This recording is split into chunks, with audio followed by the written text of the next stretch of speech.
Mi mamá dijo, este año vamos a ser responsables. Nada de vacaciones. Acepté. Hasta que recibí una alerta de cargo, $6,200 en mi tarjeta, reservada en Santorini. No discutí. Simplemente lo revertí todo. Vuelos anulados. Hotel marcado.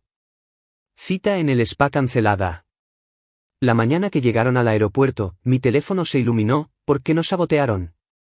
Respondí, ¿por qué mintieron? Luego bloqueé el chat grupal. Al día siguiente, a las 7 de la mañana, estaban en mi puerta. Después de aquella mañana, dejaron de ser mi familia. No en ninguna forma que importara. No hubo una pelea dramática, ni una discusión a gritos que nos destrozara. Fue más silencioso que eso. Una lenta putrefacción que finalmente colapsó sobre sí misma en el momento en que me di cuenta de cuánto tiempo llevaban usándome y con qué naturalidad mentían al respecto. Todo comenzó un domingo lluvioso de enero. Estaba visitando a mis padres para cenar.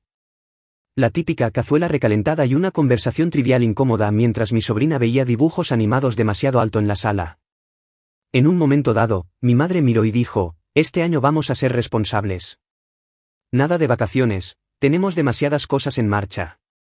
Lo dijo como si fuera una decisión de grupo. Papá asintió. Rachel intervino diciendo que ya había cancelado el fin de semana de chicas que había estado planeando. Casi me reí. Nunca habían sido responsables en nada. Rachel especialmente. Todavía no ha tenido un trabajo estable desde su segundo hijo, a menos que cuentes la boutique de Instagram que vendió pantalones de yoga de imitación durante 3 semanas. La mayoría de los días, dejaba a los niños con un vecino o una de sus amigas inestables para poder despejar su mente. Mientras tanto, mis padres actuaban como si ella estuviera haciendo lo mejor que podía, como si no estuviera dejando a un niño de 5 años y a un niño pequeño en las salas de estar de gente al azar durante horas. Aún así, les creí. Nada de vacaciones. Por mi bien. Había pasado los últimos 2 años cubriendo todo, desde el trabajo dental de mi padre hasta el alquiler de Rachel cuando su dinero de estímulo se agotó. Un año tranquilo sonaba como un milagro. 3 semanas después, estaba trabajando hasta tarde cuando mi teléfono vibró. Alerta de cargo. $6,247,63.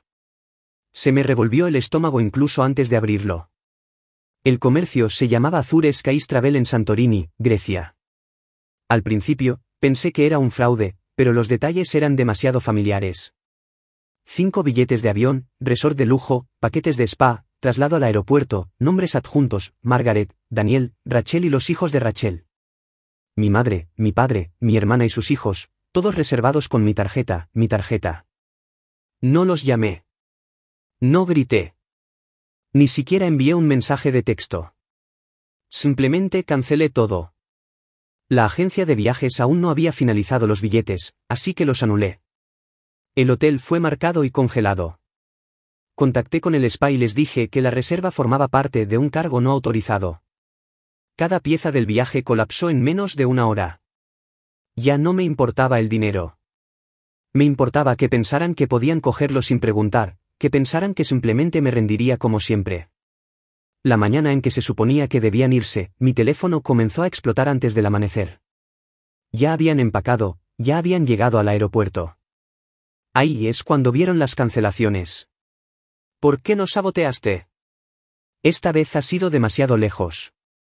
¿Sabes lo que esto les ha hecho a los niños? Esto es tan mezquino. Miré los mensajes como si estuvieran escritos en otro idioma. ¿Por qué mentiste? Respondí. Luego bloqueé el chat grupal. Ese debería haber sido el final. Pero a las 7 de la mañana siguiente, escuché un golpe. Miré por la ventana y allí estaban. Mis padres y Rachel de pie en mi porche como si esto fuera algún tipo de intervención. Papá ya estaba a mitad de un discurso de culpabilidad sobre lo difícil que es la jubilación. Rachel intentó darle la vuelta como si estuviera siendo cruel con los niños. Mi madre parecía querer que dijera que lo sentía.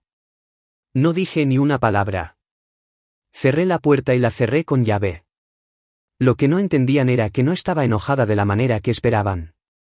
No estaba haciendo una rabieta ni guardando rencor. Había terminado por completo. Después de todo lo que les había dado, me pagaron con mentiras y robo. Y cuando los confronté, actuaron como si yo fuera el que los había traicionado. No lo sabían todavía, pero el costo de ese viaje no era de $6.200. Era todo. Estaban a punto de descubrir cuánto dependían de mí y lo que se sentía perder eso. Después de cerrarles la puerta aquella mañana, se quedaron ahí de pie como si todavía tuvieran algo que decir. No los vi irse. No necesitaba hacerlo. Esa puerta entre nosotros fue el primer límite real que había trazado, y ayudó. Adentro, abrí mi computadora portátil y comencé a cortar las cuerdas una por una. Primero fue mi banco. Tuve una larga conversación con los servicios de fraude, eliminé a todos los usuarios autorizados de mis cuentas de crédito y cambié cada contraseña que había dado o reutilizado estúpidamente.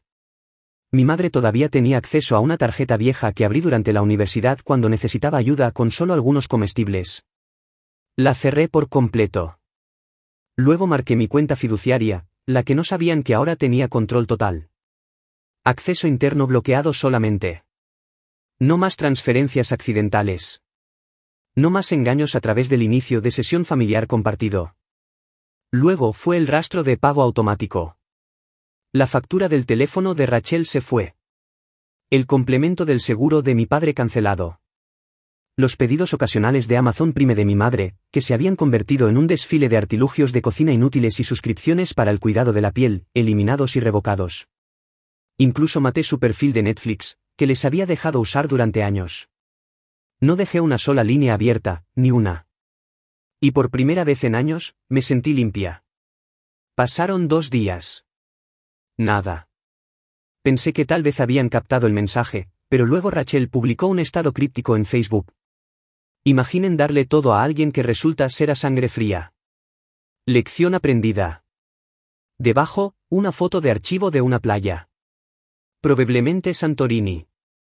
Mi madre comentó, algunas personas olvidan quién les dio de comer. No respondí. Ni allí. Ni en ningún lugar. Pero seguía recibiendo mensajes. Primero desde el nuevo número de Rachel. Ella escribió, reaccionaste exageradamente. Era un solo viaje. Solo queríamos algo para nosotros por una vez. Y podrías haber dicho que no. No respondí. Más tarde esa noche, llegó otro mensaje. Los niños están preguntando por qué el tío Andrew los odia ahora. Ese me quedó por más tiempo, pero aún no respondí. Luego, el correo de voz. Mi papá. Su voz era tranquila, como si estuviera probando una nueva táctica.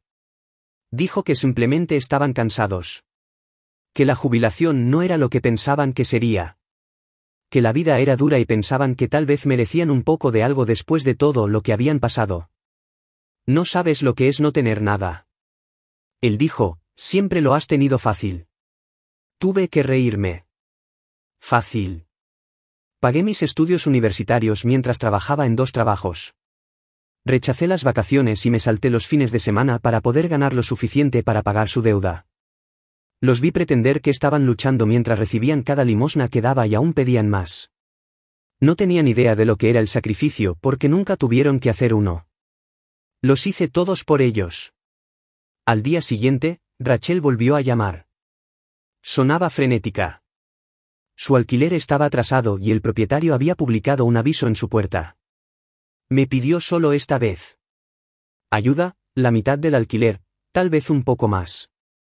Dijo que no tenía a dónde ir y que los niños tendrían que dormir en su auto. Le dije sin rodeos, no puedo ayudarte. Ella se quedó en silencio, luego preguntó, ¿de verdad le vas a hacer esto a tu sobrina y sobrino? Respondí, no, te estoy haciendo esto a ti. Luego colgué. Esa noche recibí otro golpe. Justo entonces mi papá, esta vez, parecía cansado, pero no de una manera que me hiciera sentir nada. No dijo hola. Simplemente me miró como si todavía fuera él quien tuviera el poder aquí. ¿Crees que nos estás castigando?, dijo. Pero en realidad solo te estás castigando a ti mismo. Te estás aislando. No dije una palabra. No necesitaba hacerlo. Antes de irse, agregó, tú tampoco eres más familia. Y me quedé allí, sin siquiera inmutarme mientras se alejaba. Lo que ninguno de ellos entendió, lo que nunca captaron, fue que había estado sosteniendo a toda esta familia yo sola. Y ahora que me había alejado, estaban en caída libre. Déjalos. No había terminado de verlos aprender hasta donde tenían que caer sin mí. El silencio duró 3 días. Entonces todo comenzó a desmoronarse a la vez. Rachel fue la primera. Escuché de un conocido mutuo, un tipo con el que solía trabajar y que vivía en su complejo de apartamentos. Me envió un mensaje de texto al azar. Hola, solo para que lo sepas. Vi a tu hermana gritándole a su arrendador en el estacionamiento. La policía estaba allí. Se veía mal. No respondí. Más tarde esa noche, recibí un correo electrónico de Rachel. No se molestó con las cortesías. Solo la línea de asunto. Nos estás arruinando. Dijo que ella y los niños se habían estado quedando en el estudio de su amiga. Un amigo que aparentemente no sabía lo que significaba tener 2 hijos menores de 10 años en un apartamento de 400 pies. Dijo que estaba siendo cruel solo para demostrar un punto y que era solo dinero, solo dinero. Esa línea se quedó conmigo. A la mañana siguiente, mi madre llamó desde un número que no reconocí. Dejé que fuera al correo de voz. Ella no gritó. Ella lloró. Dijo que no podía creer que hubiera dejado que esto sucediera. Que ella y papá estaban atrasados en los servicios públicos y tuvieron que pedir prestado dinero de su iglesia para cubrir los medicamentos. ¿Qué pasó con tu corazón?, preguntó. Lo que pasó fue simple. Me hicieron elegir entre ser parte de su mundo o finalmente ser libre. Y me elegí a mí misma. Al final de la semana, empecé a recibir llamadas de números que no conocía. Viejos amigos de la familia, primos lejanos, personas con las que no había hablado en años de repente querían saber cómo estaba. Una mujer llamada Linda, que recordaba vagamente del Día de Acción de Gracias de 2015, llamó para decirme que mi madre estaba realmente luchando y que debía recordar de dónde venía. Les colgué a todos. Pensé en bloquear más números, pero luego me di cuenta de algo. No necesitaba hacerlo. Quería que vieran que nada de lo que intentaban estaba funcionando ya. Que las herramientas que usaban, la culpa, la vergüenza, la presión de terceros, ahora eran aburridas. Inútil. Una semana después, mi madre apareció de nuevo. Esta vez no llamó. Simplemente dejó una carta escrita a mano en mi buzón. La leí una vez. Fue dramático. El tipo de cosas que alguien escribe cuando todavía espera una reacción. Escribió que habían cometido un error, pero que yo estaba haciendo las cosas peor de lo que debían estar. Dijo que perdí mi camino y que el dinero me había cambiado. Puse la carta en un cajón y no respondí. Rachel dejó de intentarlo después de eso. Creo que la realidad finalmente la golpeó. Que nadie iba a arreglarlo. Que a todos los amigos con los que salió de fiesta no les importaba lo suficiente como para prestarle dinero o darle un lugar real para quedarse. Envió un mensaje de texto una vez más, corto y frío. Bien, lo entiendo. Eso fue lo último que supe de ella por un tiempo. Mi papá no se comunicó conmigo de nuevo durante casi un mes. Entonces, una noche, vi su nombre en mi teléfono. Solo su primer nombre porque borré el contacto. Dejé que sonara. Dejó un correo de voz. Solo quería que supieras, dijo. Tu madre está viendo a un terapeuta. Estamos resolviendo las cosas. Tenías razón en muchas cosas. Espero que estés bien. Reproduje el mensaje 2 veces. No porque necesitara escucharlo, sino porque era la primera vez que no sonaba como si estuviera tratando de ganar. Estaban empezando a entender algo que deberían haber entendido hace años. No era solo yo quien los rescataba. Yo era quien sostenía toda la estructura. Y ahora estaban aprendiendo cómo era la vida sin mí. Ladrillo a ladrillo, todo en lo que se apoyaban se había ido, y yo seguía en pie. Pasaron algunas semanas sin decir una palabra. El silencio no se sentía como paz al principio, más como el aire antes de una tormenta, estirado demasiado delgado. Pero aún así, sin mensajes, sin golpes, sin visitas sorpresa. Por primera vez en años, mi teléfono no se sentía como una granada. Entonces, un jueves por la tarde, mi asistente llamó a mi oficina. Hay una mujer aquí que pregunta por ti, dice. Dice que es tu madre. Me congelé. Ella nunca había venido a mi trabajo antes. Caminé hasta el vestíbulo y allí estaba, parada torpemente junto a una maceta, tratando de parecer compuesta con un blazer prestado y zapatos planos que claramente no estaba acostumbrada a usar. No pidió entrar. Simplemente dijo, quería decirte algo a la cara. Esperé. Dijo que no estaban bien. Que las cosas se habían desmoronado más de lo que probablemente sabía. Que había aceptado un trabajo a tiempo parcial en una panadería, que Rachel también estaba trabajando. Que entendía por qué había hecho lo que hice. Luego miró sus manos y agregó, nunca te vimos como la que llevaba todo, y ese fue nuestro fracaso. Luego se fue. Sin súplicas, sin lágrimas, sin mencionar el dinero. Esa noche, encontré una tarjeta deslizada por debajo de mi puerta principal. Era de ella. Una nota corta. Dijo que el trabajo era duro, pero no le importaba. Dijo que le gustaba estar rodeada de gente de nuevo. Dijo que esperaba que algún día la visitara en la panadería, aunque solo fuera una vez. No sabía qué pensar de eso. No confiaba en ello, todavía no. Pero algo al respecto se sentía diferente. Luego vino Rachel. Envió un mensaje de texto tarde una noche, mucho después de que pensara que se había rendido. Dijo que encontró trabajo en un centro de llamadas. Salario mínimo, horarios difíciles, pero dijo que no pedía nada. Solo quería que supiera que lo estaba haciendo. Dijo que había inscrito a los niños en un programa de cuidado infantil subsidiado. Luego escribió, ya no es tu trabajo. Ahora lo entiendo. Volví a leer esa línea 3 veces. Pero justo cuando pensaba que las cosas podrían estar cambiando, recibí una llamada del equipo de fraude de mi banco. Alguien había intentado obtener acceso a mi cuenta fiduciaria. No era Rachel. No era mi madre. Era mi padre. Utilizó el nombre de un antiguo asesor financiero que todos conocimos una vez. Alguien que ayudó a administrar sus cuentas antes de que yo me hiciera cargo de los libros. Llamó pretendiendo representarme, dando credenciales parciales, pidiendo una simple aclaración sobre los derechos de acceso. La única razón por la que supe que era él fue porque usó una antigua frase de contraseña que me había oído decir una vez cuando todavía compartía cosas con ellos. El banco marcó el intento y congeló la cuenta solo para estar seguro. Nada pasó, pero el hecho de que lo intentara en silencio y a espaldas de todos deshizo cada centímetro de progreso que habían reclamado. No envié un mensaje de texto. No llamé. Conduje hasta su casa. Mi madre abrió la puerta con aspecto agotado. Pude darme cuenta de que pensaba que tal vez había venido a hablar, tal vez a reconciliarme. Pero cuando pregunté dónde estaba mi padre, su rostro cambió. Ella lo sabía. Estaba en la sala de estar actuando como si nada hubiera pasado. Le pregunté directamente. ¿Intentaste acceder al fideicomiso? No lo negó.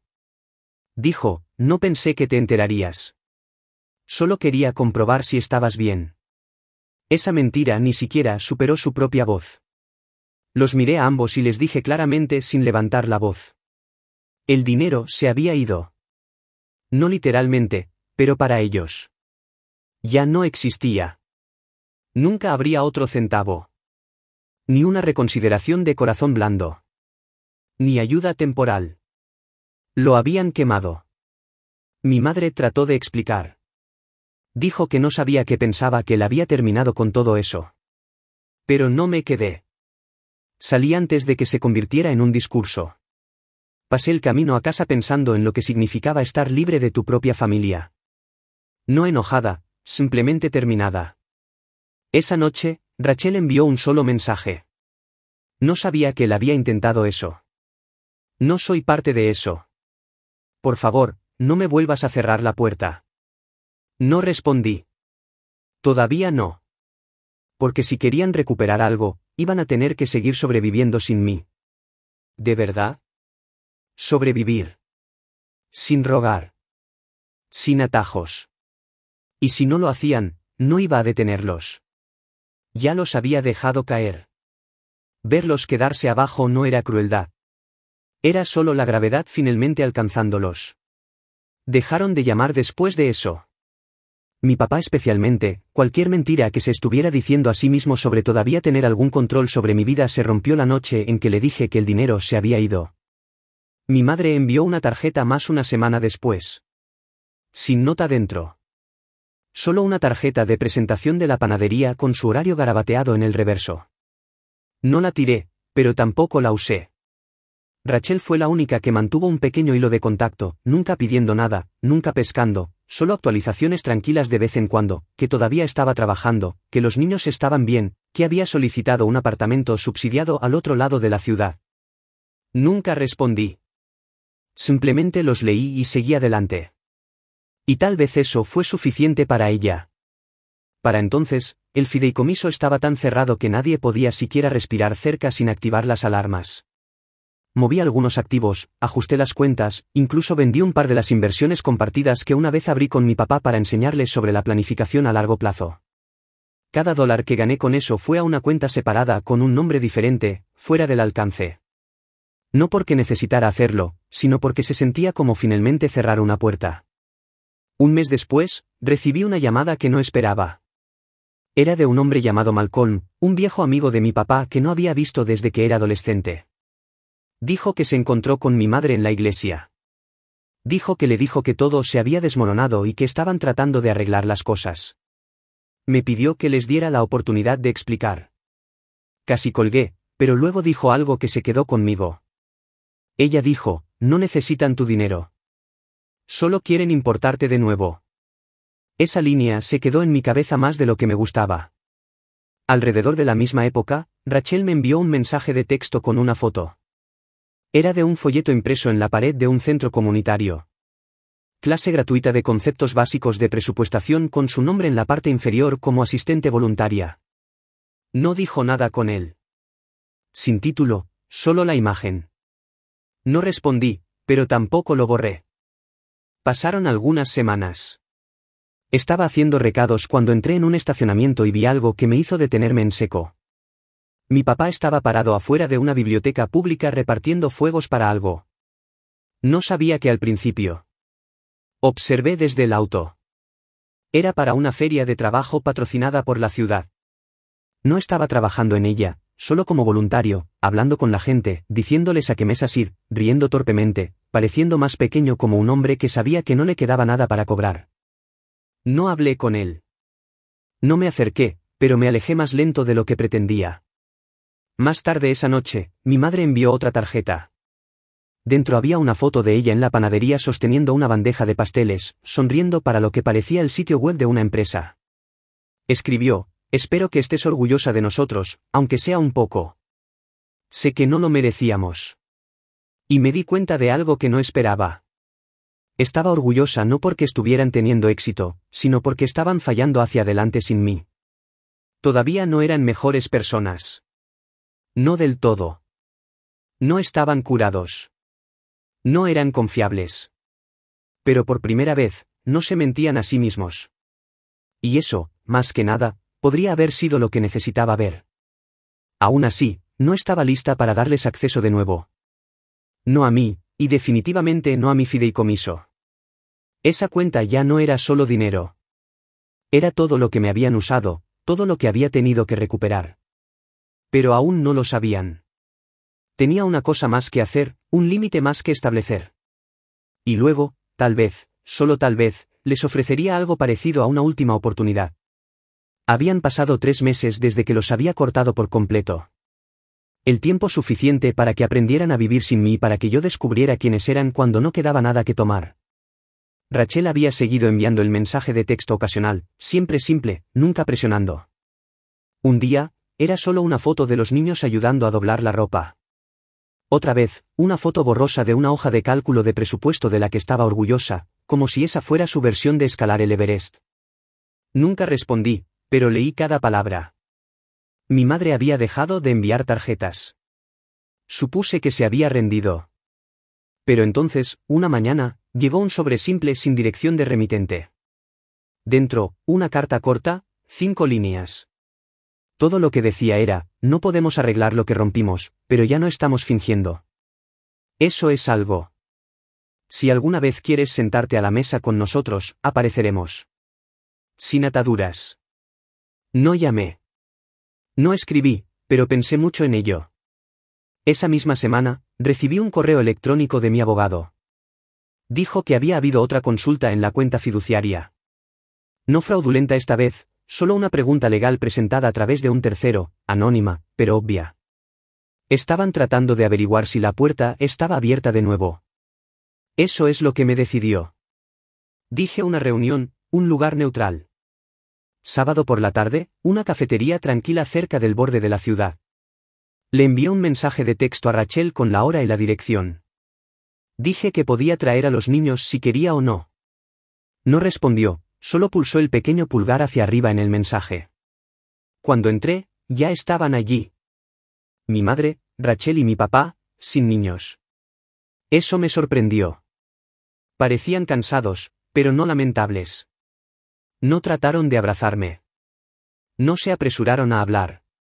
Simplemente se sentaron en silencio hasta que me senté. Lo expliqué de inmediato. Les dije que veía los cambios. Luego me di cuenta de que estaban sobreviviendo, trabajando, apareciendo, haciéndolo funcionar sin apoyarse en mí. Luego dije la única cosa que probablemente no esperaban. Les estoy dando una última oportunidad. Sus rostros cambiaron, pero seguí adelante. Pero no es dinero. No es acceso. No hay contraseña, ni fondo, ni cuenta de soporte. Les dije que el fideicomiso estaba sellado permanentemente. Nunca verían un centavo de él de nuevo. Ni ahora, ni nunca. No discutieron. Ni siquiera mi papá. Esa fue la mayor sorpresa de todas. En cambio, dijo, está bien, solo eso, nada más. Nos sentamos allí en silencio durante un rato. Luego Rachel preguntó si podíamos hacer esto de nuevo alguna vez, no una limosna, solo el almuerzo. Asentí una vez. Eso era todo lo que podía darle. Cuando me levanté para irme, mi madre metió la mano en su bolso y me entregó una foto. Era vieja. No la había visto en años. Yo a los 12 años sentada a la mesa con una calculadora de juguete y un libro de contabilidad bancaria falso con el que solía jugar. Ella sonrió y dijo, siempre fuiste tú quien supo cómo mantenerlo todo unido. La tomé. No sonreí. No hablé. Pero tampoco la tiré. Cuando salí, me di cuenta de que finalmente entendían algo que había dejado de esperar que entendieran. No era solo yo quien daba. Era la única que siempre supo lo que costaba. Y esta cautelosa y tranquila distancia. Era lo mejor que íbamos a conseguir. Y por una vez, eso fue suficiente. Ha pasado casi un año desde que todo esto comenzó. No queda nada dramático que decir. Las cosas están estables ahora. No cálidas, no cercanas, solo estables. Rachel mantuvo su trabajo. Se mudó al apartamento subsidiado unos meses después de nuestra última reunión. Todavía envía mensajes de texto de vez en cuando. Por lo general, fotos de los niños o actualizaciones cortas sobre el trabajo. Todavía no respondo, pero miro y creo que ella entiende eso. Eso es lo máximo que estoy dispuesta a dar. Mi madre todavía trabaja en la panadería. Lo último que supe es que había tomado más turnos. No la he visitado y ella nunca me ha pedido que lo haga. No ha intentado hablar del pasado. Creo que sabe que no cambiaría nada ahora. Mi papá no se ha puesto en contacto conmigo en absoluto desde la última vez que nos sentamos frente a frente en esa cafetería. No se disculpó de nuevo. No trató de explicar nada. Simplemente aceptó lo que se dijo. Que el dinero nunca iba a volver y que yo ya no era alguien a quien pudiera manipular. Ese silencio ha sido la pieza más grande de todas. No ha habido nuevas solicitudes, ni emergencias, ni últimos favores. Por primera vez en mi vida adulta, nadie se apoya en mí. La cuenta fiduciaria todavía está ahí, intacta, completamente cerrada. La reviso una vez al mes solo para recordarme cómo se ven los límites cuando se respetan. Ya no somos una familia, no de la forma en que solíamos ser, y estoy bien con eso. Lo que existe ahora es algo más simple. Ellos viven sus vidas. Yo vivo la mía. Asentimos a través de una distancia que ninguno de nosotros está tratando de cerrar ya. Y eso finalmente es suficiente. A veces me encuentro con personas que solían conocernos a todos cuando todavía hacíamos el papel de una familia normal. Preguntan cómo están todos. Simplemente digo que están bien y cambio de tema. No le debo a nadie toda la historia. La mayoría no lo creería de todos modos. De vez en cuando pienso en comunicarme, tal vez un mensaje de texto, o simplemente aparecer en esa panadería una vez, pero el momento pasa porque la verdad es que no extraño la versión de ellos que solía estar en mi vida. Echo de menos la versión que desearía que pudieran ser y he aceptado que nunca fueron eso. La gente siempre dice que la familia lo es todo. Tal vez para algunos lo sea, pero para mí, cortarlos no fue una pérdida. Fue un comienzo.